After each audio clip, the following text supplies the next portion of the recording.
राधे राधे दोस्तों, आप सभी का स्वागत है ईश्वर धाम यूट्यूब चैनल में।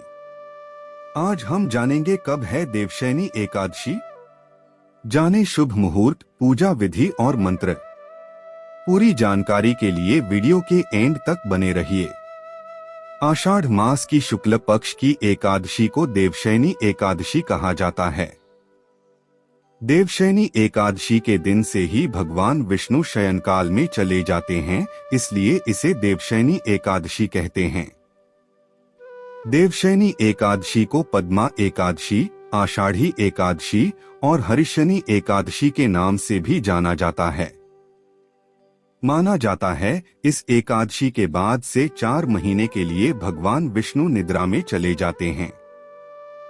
4 महीने की इस अवधि को चतुर्मास कहते हैं। इस दौरान कोई शुभ कार्य नहीं किए जाते हैं।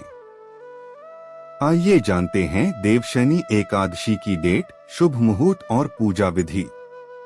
जाने कब है देवशयनी एकादशी 2022। देवशयनी एकादशी रविवार 10 जुलाई 2022 को। एकादशी तिथि प्रारंभ 9 जुलाई 2022 को शाम 4:39 पर शुरू। एकादशी तिथि समाप्त 10 जुलाई 2022 को शाम 2:13 पर खत्म। पारण का समय 11 जुलाई 2022 को सुबह 8:56 से 8:36 तक। देवशयनी एकादशी पूजा विधि। इस दिन सुबह जल्दी उठकर स्नान करके साफ कपड़े पहन लें। इसके बाद पूजा वाली जगह की अच्छी तरह से सफाई कर लें। इसके बाद भगवान विष्णु की प्रतिमा या मूर्ति स्थापित करें। भगवान विष्णु को पीले वस्त्र, पीले फूल, पीला प्रसाद और पीला चंदन अर्पित करें।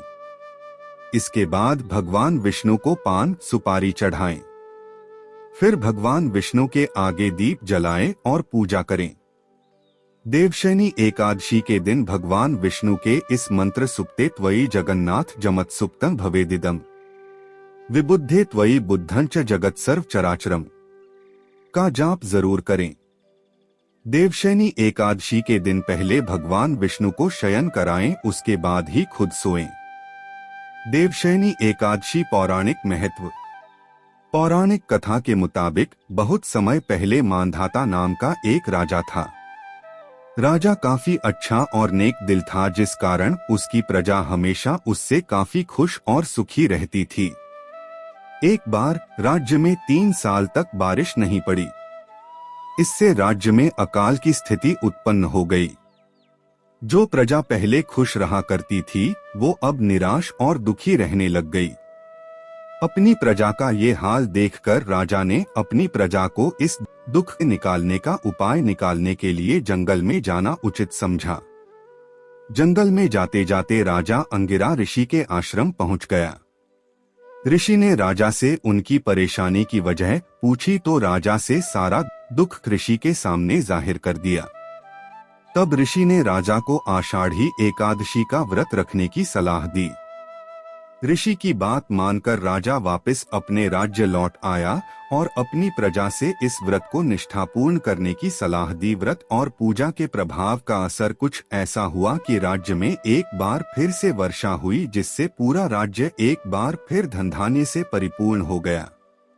ये जानकारी आप लोगों को कैसे लगी कमेंट में जरूर बताइए और वीडियो को लाइक और हमारे YouTube चैनल ईश्वर धाम को सब्सक्राइब करना न भूले।